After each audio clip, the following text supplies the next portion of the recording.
So let me start off by saying that I did in fact read the overwhelmingly popular book that this film was based on. Okay, it was more like I read half the book. But let me clear this up. I never actually stopped reading the book because it was terrible, but rather it just never really grabbed me. And maybe this was a personal thing. Maybe it's because I never really connected that much with the characters, or maybe it's just because it wasn't really written with somebody like me in mind. Either way, there was just something kind of disallowing me from getting really into the book. For me, there was something lacking, and I thought that maybe the film version would do a better job. I'm Jack Fitzpatrick, and this is my review of The Girl on the Train. So The Girl on the Train tells a story of, well, you know, a girl on a train.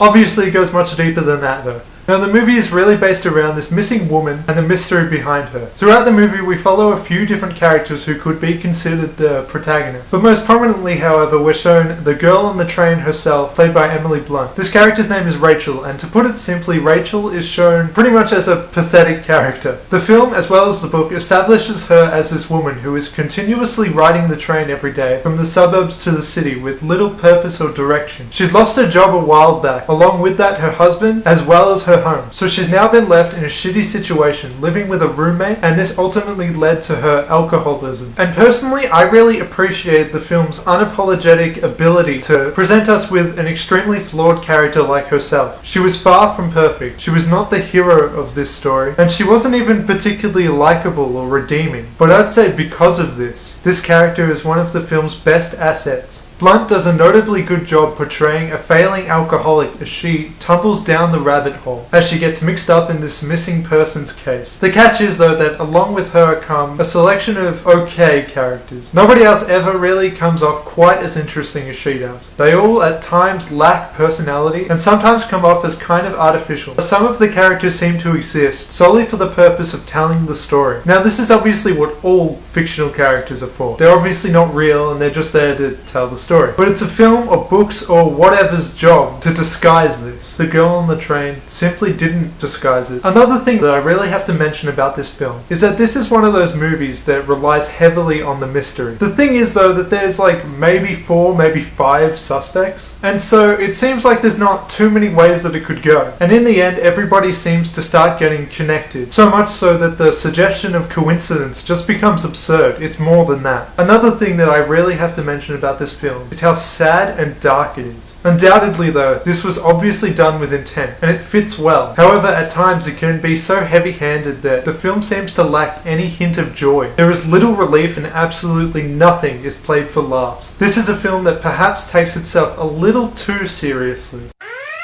Here we go, I have to compare it to Gone Girl. The Girl on the Train is very much in the similar vein of Gone Girl, in terms of both story and tone. However, I'd argue that The Girl on the Train never even hits the same ballpark. It takes the general ideas and feel of Gone Girl, but includes none of the specialty. It lacks the heart, the humour, and the cleverness. Rather, The Girl on the Train could instead feel a bit more like a soap opera due to its extreme dramatic foundations, and the fact that it seems to exist in this sort of Hollywood version of suburbia. That all being said, I still did like the movie, and I'd say that it definitely did the best it could based on the source material. The thing is though that not everything quite matched up in the adaptation from book to film. The novel's inherent structure makes for a story that's kind of hard to tell with film. Whether I'm a fan or not, I think that the story probably worked better as a book. The film also presents us with many moments of subtle tension. The Girl on the Train is definitely one film that proves that you don't need a shouting match or physical conflict to portray intensity, but rather, if done right, a slowly building conversation between two people can become one of the most intense scenes of the movie. Another strong asset that the film had going for it was that it was shot with this certain elegance. We as an audience are constantly presented with slow but articulately put together shots, which are all covered in a hint of visual darkness. This is a nice looking film, even if the subject matter itself isn't. The Girl on the Train could at times be boring, and at times be pretty melodramatic. However, overall it tells a pretty intriguing mystery, which is definitely enjoyable enough for you to want to see where it's headed. It's quite a saddening film, but intentionally so. Emily Blunt does an impressive job portraying a wreck of a woman, and not Jennifer Lawrence as well as the rest of the cast all do respectable jobs with what they're given. Though at times they could come off as quite unnaturalistic. I don't think that's the actor's fault though. though, I think that's more got to do with the writing. Despite its flaws, The Girl on the Train is enjoyable enough that it's really far from the worst thing that you could spend a couple of hours doing. However, if you're one of those people that watch like 2 movies a year or something, yeah, you can probably skip out on this one. If you're like me and watch like probably a lot more than that, then I'd recommend giving this one a shot. I would rate The Girl on the Train a 7.75 out of 10. So let me know if you like the movie, maybe let me know if you like the book, let me know if you like the review,